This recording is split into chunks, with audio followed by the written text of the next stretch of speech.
Hello, future doctors. How are you all? Welcome back to MedSteps ECG series.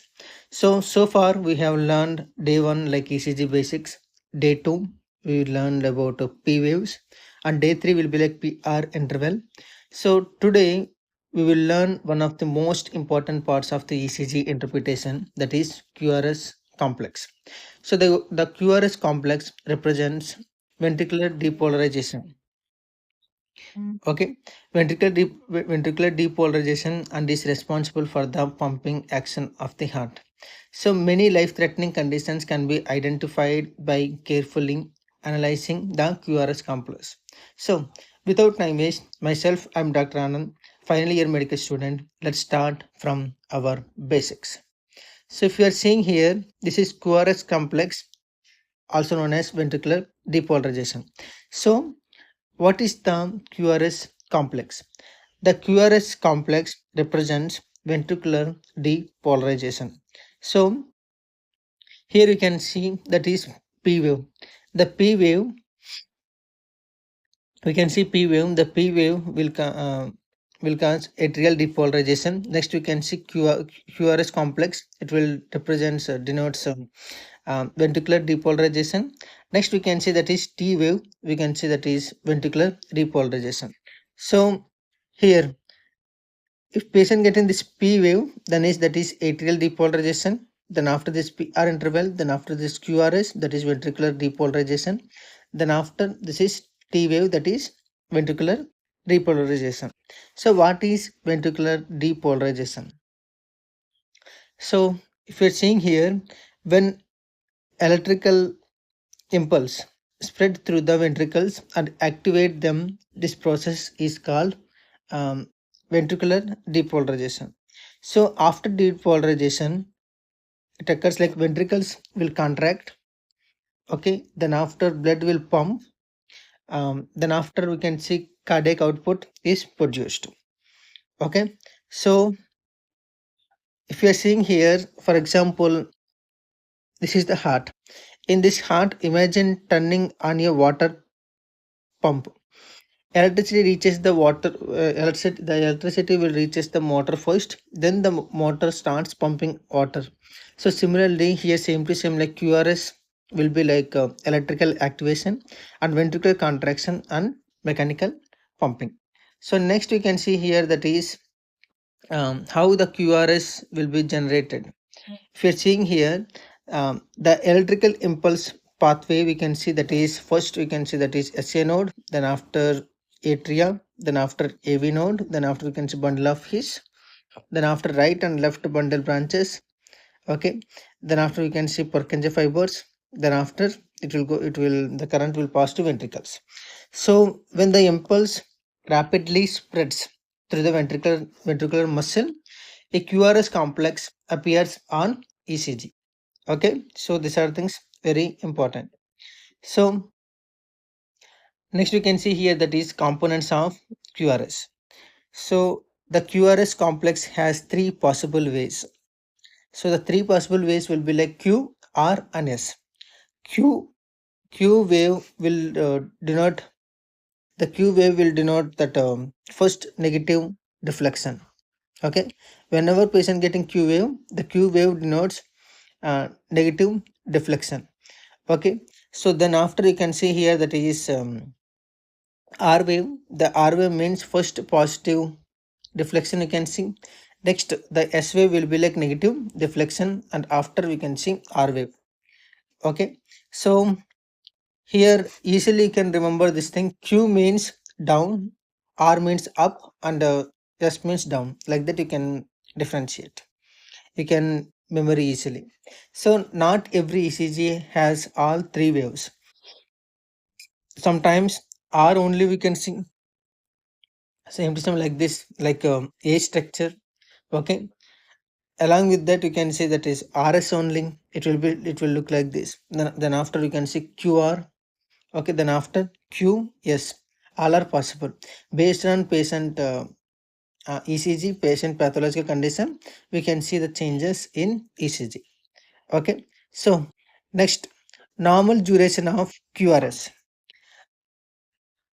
Normally the QRS duration will be like less than 0.12 seconds or less than 3 boxes.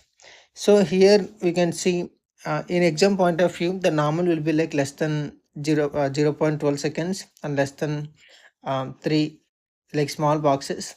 In abnormal cases, we can see greater than 0.12 seconds and 3 small boxes. Why why is QRS normally narrow? If you are saying means in clinical significance, we can say the QRS will be like mostly normally narrow. Why? Because the electric impulse travel very rapidly. Okay, because of passing that electrical activity rapidly, the QRS will become like narrow. Okay, like bundle of branches and Purkinje fibers. We can see that is like a rapid contraction, rapid conduction. Because of the rapid conduction, we can see rapid ventricular activation. Then after the QRS will become narrow. Okay, so in narrow QRS, we can see normal ventricular conduction and the impulse originates above ventricles and supraventricular origin. Okay, so next we can see that is wide QRS. The wide QRS greater than 0.12 seconds means greater than 0.3 box, greater than 3 bonks. And here we can see abnormal ventricular conduction. Then after we can see impulse travels and slowly. Then after we can see possible pathology presence. Okay. So next we can see some causes of wide QRS, like bundle branch block, ventricular tachycardia, hyperkalemia, and WPW syndrome, ventricular rhythm, and drug toxicity. So these are the things main causes of wide QRS complex. Okay. So in high yield point, wide QRS complex means we have to suspect patient have abnormal ventricular conduction. Okay. So what does a Q wave mean? Um, Small Q waves may be normal. However, the deep pathological Q wave may indicate previous myocardial infection. So that's why this Q wave is very important. So in previous myocardial infection, we can see old heart attacks. Okay, we have one criteria. If depth greater than 25 percentage of R wave, our width will be like 0 point greater than 0.04 seconds, then the patient have like previous myocardial infection. Okay, so here you can see, for example, um,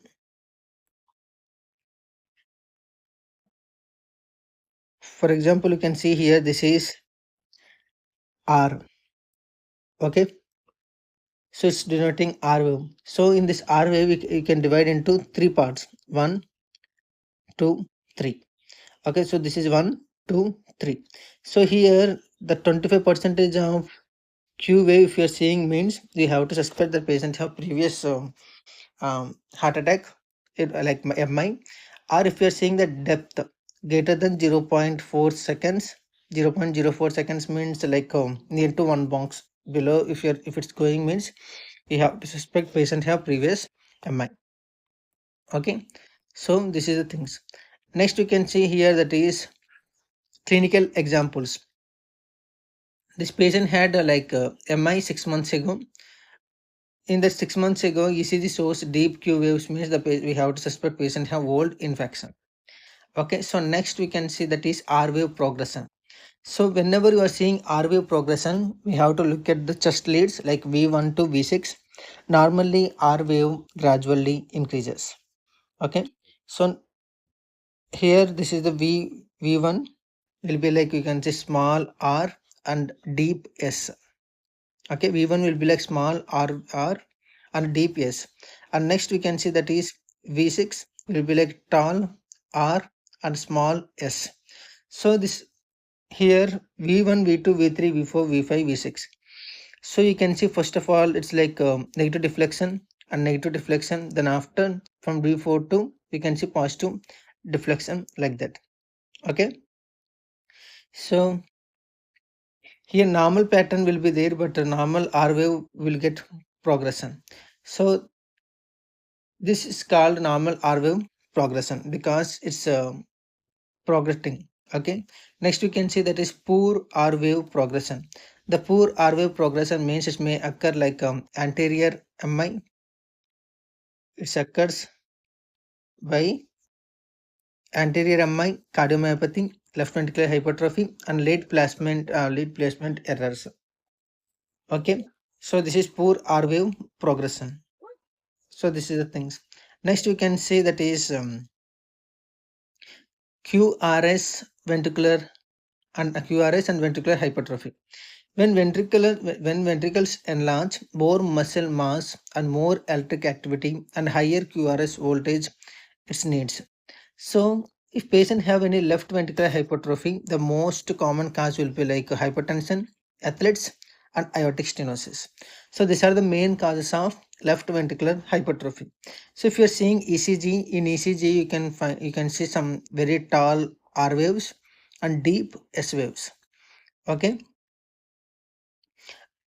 R will be like a tall, very tall waves you can see, and this deep S waves, and the increased QRS voltage. So next you can see that is QRS and hypokalemia.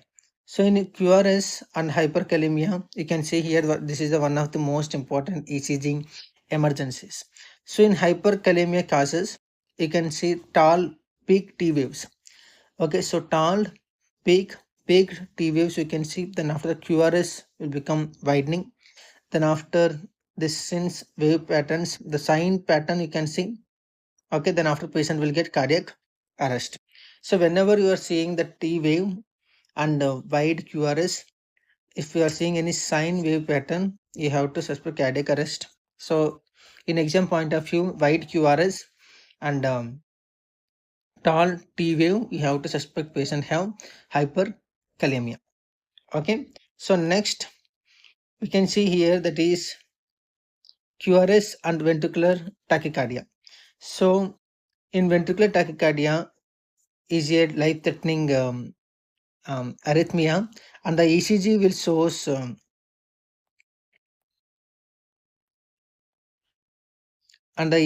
shows wide QRS and regular rhythm and the fast heart rate and usually greater than 120 beats per minute.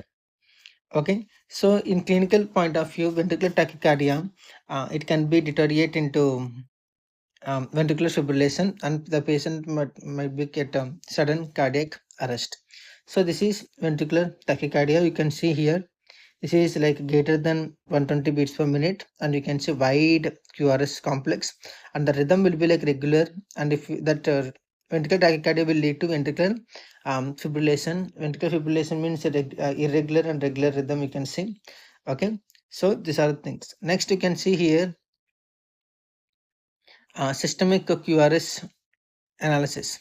In systemic QRS analysis, whenever you are seeing a QRS complex, ask yourself, is it narrow or wide? Is duration is normal or it will be like more? Are pathological Q waves are present or not? Okay, next is R wave progression is normal? Is voltage is increased? Like that, we have to ask ourselves. Okay, so um, if you are preparing for any FMGE or any clinical rotations, or if you are doing currently cardiology department, so these are the QRS ventricular depolarization is very important. In normal duration, less than 0.12 seconds and less than small boxes. Wide QRS means we have to suspect bundle branch block, ventricular tachycardia, hyperkalemia, and WPW syndrome. Along with that, in pathological Q wave, we can see it indicates a old myocardial infarction, and tall QRS voltage. We can suspect a low left ventricular hypertrophy. Next, we can see that is rapid revision. In rapid revision, what are things we discussed today? Okay, what does QRS represents? It represents ventricular depolarization. Next, we can see that is normal duration. Normal duration of QRS will be like less than 0.12 seconds. Wide QRS suggests abnormal ventricular conduction. Deep pathological Q waves suggest previous myocardial infarction. Tall QRS voltage suggests ventricular hypertrophy. Wide QRS tall T waves means we have to suspect hyperkalemia.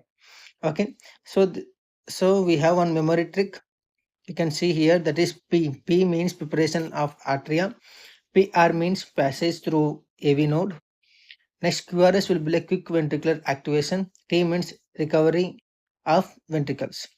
So in last, for example, if any, okay, for example, one clinical scenario I will give. So if you know this answer, um, you can write your answer in comment section. So I will give and I will reply. So here we can see a 65 years old hypertensive patient has ECG showing. Okay, a 65 years old hypertensive patient has ECG showing very tall R waves in V5 and V6.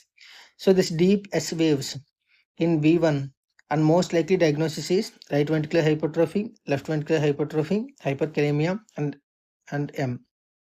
So if you're seeing tall R wave and you can see deep S wave, means if it's like greater than 25% of compare with the R wave, then we have to suspect patient have ventricular hypertrophy. Okay, so QRS complex ventricular depolarization, the normal will be like less than 0.12 seconds. The wide will be QRS. Think we have to ventricular pathology or conduction abnormalities. So today we learned the QRS complex from basics physiology to advanced clinical interpretation. So in upcoming video, in day 5, we will discuss this ST segment, the most important ECG component for diagnosing myocardial ischemia and acute myocardial infarction. So we will meet in our next video. I'm your Dr. Anand Jana, final year medical student, signing off.